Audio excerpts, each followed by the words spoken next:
विद्यार्थियों, प्रातःकालीन सभा में मैं आप सभी का हार्दिक अभिनंदन करती हूँ और अपने विद्यार्थियों से एक बात पूछना चाहती हूँ कि जब आपकी माँ आपको गले लगाती है तो आपको कैसा लगता है बेटा? अच्छा। और पिताजी? अच्छा। दादी, चाची, ताई, बुआ? अच्छा।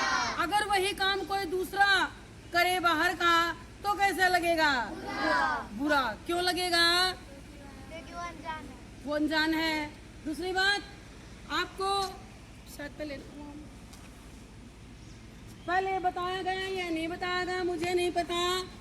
बेटा टच, स्पर्श दो तरह के होते हैं। एक होता है, बोलो, गुड टच और एक होता है बैड टच। जब माँ हमें प्यार से गले लगाती है, हमारा आलिंगन करती है, हमारा अपना संबंधी, तो हमें बड़ा अच्छा लगता है। लेकिन अगर कोई बदतमीजी से हमें आलिंगन करता है तो हमें बुरा लगता है, चाहे आप छोटे बच्चे भी हो। बेटा, प्यार की भाषा सब जानते हैं। अगर आपके कोई सिर पर हाथ फेरे या आपके घर वाले आपके गालों को सहलाएं, आपका चुम्बन करे तो अच्छा लगेगा नहीं, क्योंकि वो आपके अपने हैं।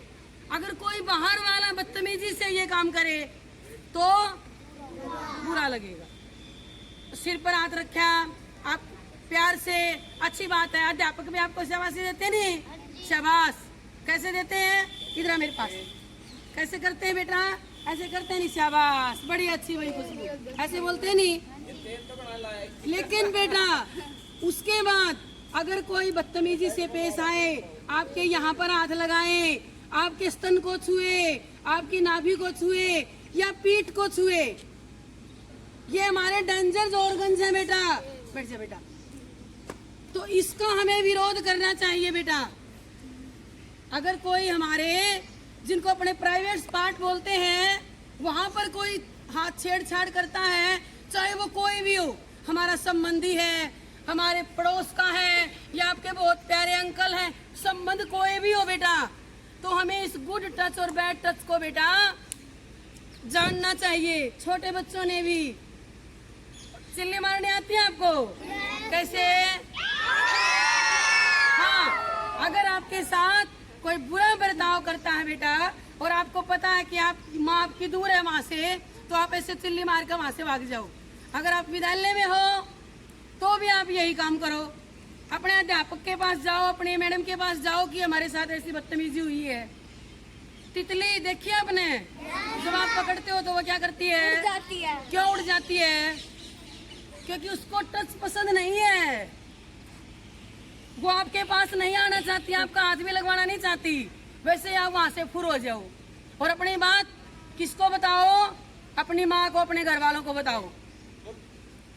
लेकिन बेटा अगर हम ऐसा नहीं करते, वो हमारा चाहे संबंधी है, चाहे रिश्तेदार है या पास पड़ोस का है, कोई भी हो सकता है, लड़का भी हो सकता है, लड़की भी हो सकती है। ये दुर्व्यवहार जरूरी नहीं लड़की के साथ ही हो। लड़के ध्यान से सुनो, लड़कों के साथ में ऐसा बुरा बर्ताव हो सकता है। तो बेटा हमें वो गलत बातें सहन नहीं करनी है।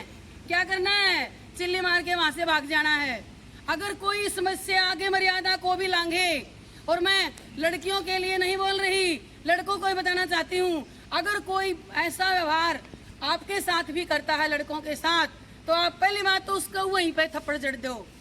देख, कभी आप जाते अपनी माँ बाप के साथ कर दो ऐसा कि मैडम ने कहा था अगर कोई प्यार से हमें आलिंगन करे तो थप्पड़ मारना। माँ को नहीं मारना। किसको?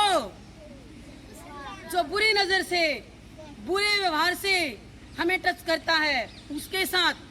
दूसरी बात बेटा, कई बार ऐसा भी होता है कि किसी के साथ गलत व्यवहार किया जाता है, कोई रेप का शिकार हो जाता है, बलात्कार हो जाता है, तो उसके लिए हमारी भारत सरकार ने एक कानून बनाया बेटा, जिसका नाम है पॉक्सो। क्या नाम है? Protection of children from sexual abuses act. यानी बच्चों का किसी यौन शोषण से बचाना, इस कानून का ये उद्देश्य है कि बच्चों के साथ किसी प्रकार का भी यौन शोषण न हो। ये हमारा उसका छोटा रूप है पॉक्सो।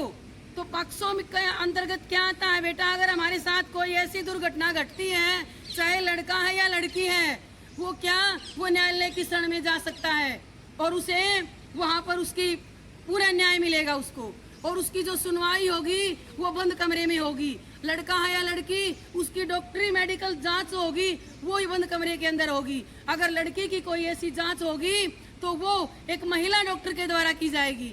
यानी हम हर तरह से सुरक्षित हैं। परमात्मा ऐसा न करे किसी के साथ ऐसी दुर्घटना हो। अगर ऐसी दुर्घटना होती है तो हम न्यायालय की शरण ले सकते हैं। और उसका क्या नियम है? बच्चा कौन है? 18 साल से कम उम्र वाले बच्चों के साथ अगर ये घटना घटती है तो, क्योंकि 18 साल के बच्चे से ऊपर के तो बालिग हो चुके हैं, वो उनकी मर्जी से हुआ उनके साथ। ये पॉक्सो एक्ट बच्चों के लिए है। अगर 12 साल से छोटे बच्चे के साथ रेप या बलात्कार होता है तो उसकी क्या है बेटा? उसको फांसी की सजा है, मौत की सजा सुनाई जाएगी। और अगर 16 से 18 के बीच की है तो उसको 10 से 20 साल की सजा हो सकती है।